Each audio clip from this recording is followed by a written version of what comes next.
Conception Wreck in North Miami Beach.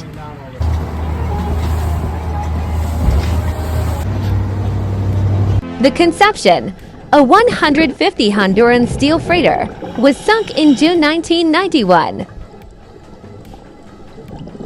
It sits in 68 feet of water at about 150 feet north of the C1.